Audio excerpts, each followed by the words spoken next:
porque o Ministério da Justiça e Segurança Pública divulgou hoje uma portaria com as normas sobre o uso de câmeras corporais pela polícia em todo o país. Segundo o titular da pasta, o ministro Ricardo Lewandowski, governos estaduais e também o Distrito Federal não são obrigados a seguir essas diretrizes definidas pelo Planalto. Porém, também não vão poder utilizar a verba federal para comprar esses equipamentos. Segundo as regras lançadas hoje, as câmeras devem estar obrigatoriamente ligadas em situações como buscas pessoais, em veículos ou residências, além de ações de busca, salvamento e resgate. O secretário de Segurança Pública de São Paulo, Guilherme Derrite, não quis confirmar se o Estado vai seguir essas normas do governo federal. Derrite quer, junto com Tarcísio de Freitas, que as câmeras tenham mais funcionalidades e não sirvam apenas para fiscalizar a atuação dos policiais. Vou começar essa rodada com Luiz Felipe Dávila. Primeiro, o que a gente precisa considerar nesse livro de regras, ou esse encaminhamento do governo federal para que as forças policiais se utilizem desses dispositivos? Bem, o Brasil é muito amplo, né? Há características muito específicas. Talvez uma orientação para o Amazonas não sirva para o Paraná, mas também tem um dispositivo que atrelaria o uso ou o cumprimento dessas regras à concessão de recursos. Bom, tem duas questões muito importantes nisso. Primeiro, é preciso respeitar a autonomia dos estados. São os governadores que comandam as suas polícias, tanto a Polícia Civil quanto a Polícia Militar.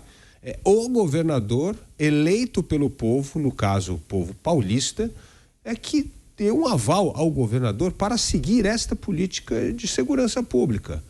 Então precisa respeitar a autonomia dos estados. Isso está na Constituição, é o verdadeiro federalismo, poder descentralizado, que esse cabe ao Estado. Então, está correto. Quem decide a política do Estado é, sim, o governador com o seu secretário de segurança. Então, não tem que ter interferência mesmo, não tem que ter uma lei nacional para determinar essas coisas, porque isso seria uma invasão do poder do governador, né?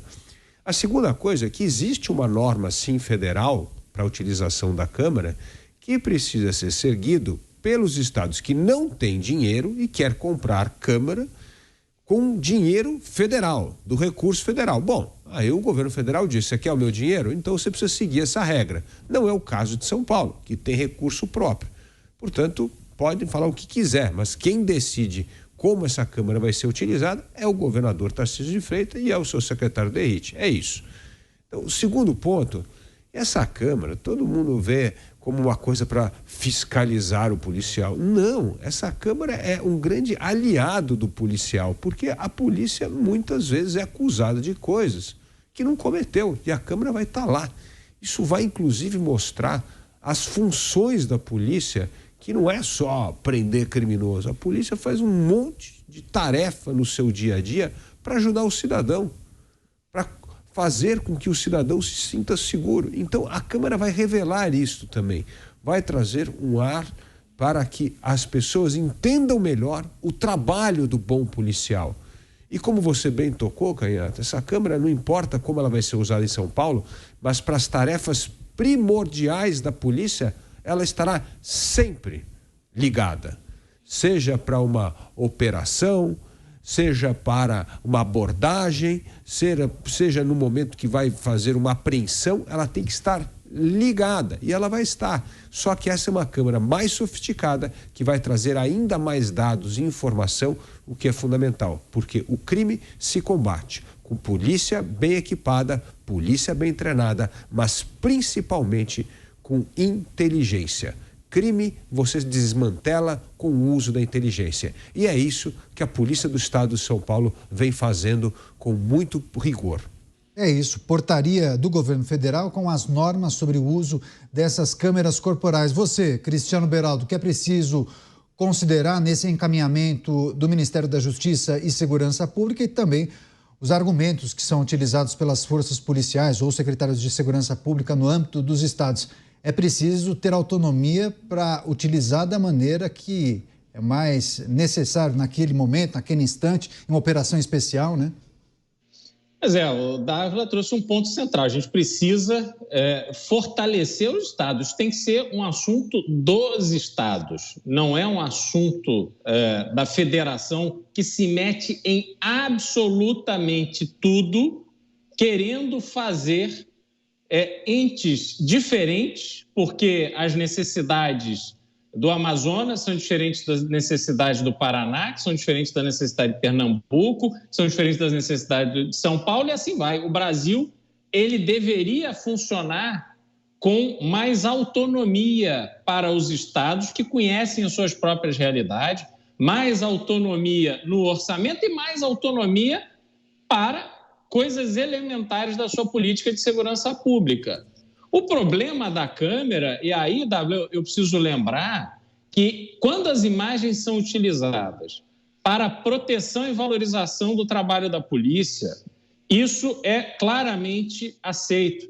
Quando as câmeras são utilizadas como um instrumento de inteligência para facilitar o reconhecimento de pessoas em uma determinada abordagem, isso é muito importante para as políticas de segurança pública. O problema é que essas imagens também são acessadas por outros entes que vão utilizando isso ao seu bel prazer e muitas vezes para demonizar a polícia.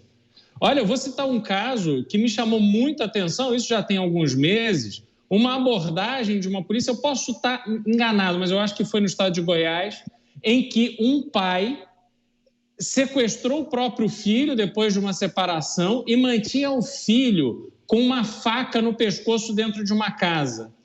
A polícia entra nessa casa, a polícia militar, com a câmera ligada, e aí, quando eles invadem o quarto onde o pai estava com o filho em cima de uma cama, o pai reage pegando o filho e aí fazendo uma posição de possivelmente ferir o filho de forma fatal no pescoço com aquela faca, e o policial mata o pai. Uma cena absolutamente traumática, porque ali está uma criança.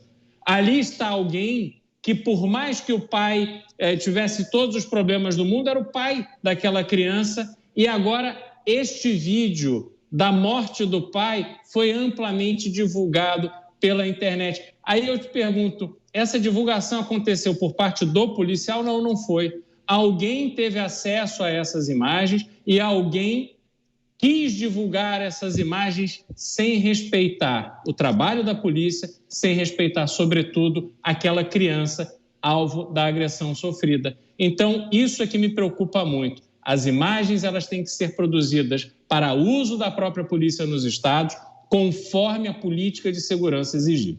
Pois é, as câmeras devem ajudar as forças policiais, né, Mota? Potencializar a eficiência da abordagem daquela operação em destaque, não cercear o batalhão que está em uma operação ou mesmo expor o agente, como aconteceu nesse episódio compartilhado pelo Beraldo. Mas as chances das câmeras serem usadas para mostrar a importância do trabalho da polícia é zero, na minha opinião. Porque eu já dei um exemplo aqui ontem, meus amigos, que estava na TV, e as imagens, não precisava de câmera de policial, não. Todo mundo viu na televisão que foi o sequestro do ônibus aqui no Rio de Janeiro. A imprensa conseguiu noticiar aquele sequestro, que foi resolvido com sucesso pela polícia. A imprensa noticiou sem usar a palavra polícia nas manchetes. Isso já está acontecendo agora.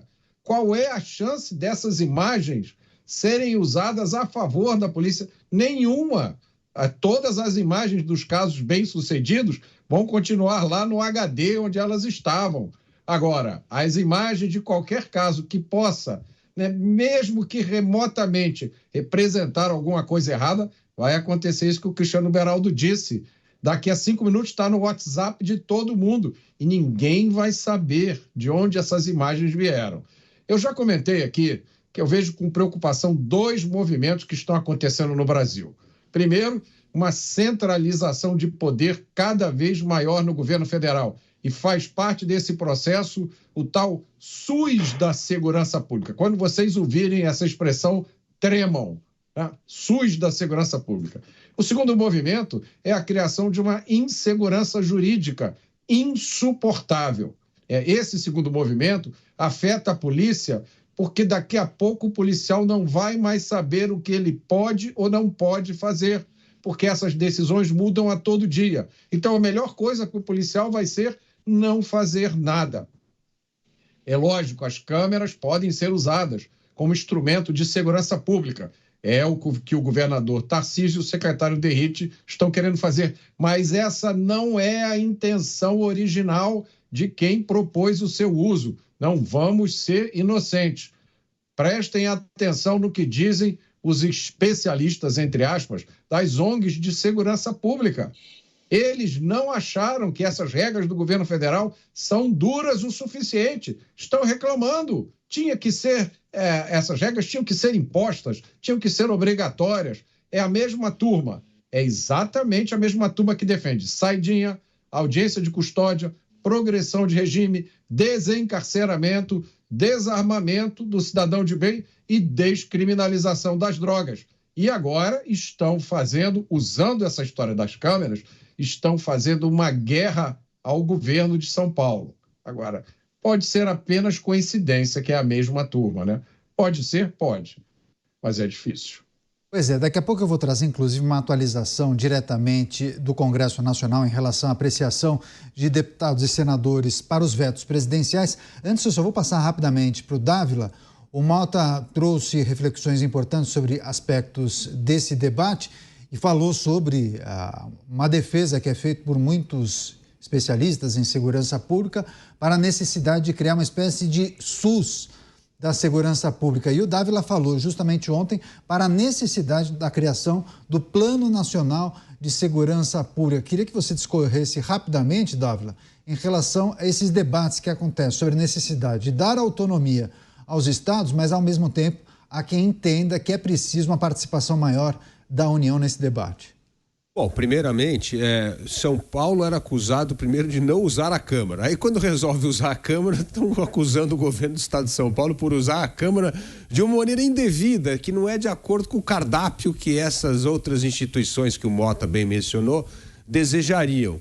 Portanto, a Câmara de Segurança é apenas um instrumento que faz parte de uma enorme estratégia que o governo está montando, que chama aqui a Muralha Paulista, para combater a criminalidade, principalmente o crime organizado, e que envolve inteligência. Então, tudo que ajuda a aumentar a base de inteligência ajuda a mapear os tipos de crimes e fazer com que a polícia combata de maneira mais eficaz. Então, a Câmara não é algo que vai resolver a criminalidade, mas é uma peça importante na estratégia de inteligência que está sendo montada aqui no estado de São Paulo pelo secretário Derrite e o governador Tarcísio. Então esse é o primeiro ponto importante.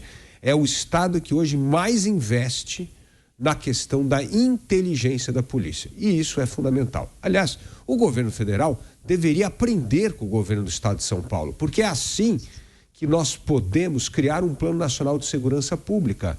Como eu disse, é fundamental para desmantelar o crime organizado o envolvimento da coordenação dos entes federativos para que nós possamos ter uma base única de dados que junte, porque a Polícia Federal, com as Forças Armadas, com a Polícia Civil e Militar dos estados, e também com Receita Federal e cárcere. Por quê? Porque como é que nós vamos quebrar financeiramente o crime organizado se essas bases de dados não são acessíveis a uma estratégia maior? Então, ao meu ver, o governo federal deve sim à população um plano nacional de segurança pública e com metas importantes, por exemplo, de elucidação de crime. O Brasil tem uma das mais baixas metas de elucidação de crimes. Precisava determinar, cada polícia estadual determinar a sua meta para que isso possa contribuir para o plano nacional e principalmente para o plano do combate ao crime organizado.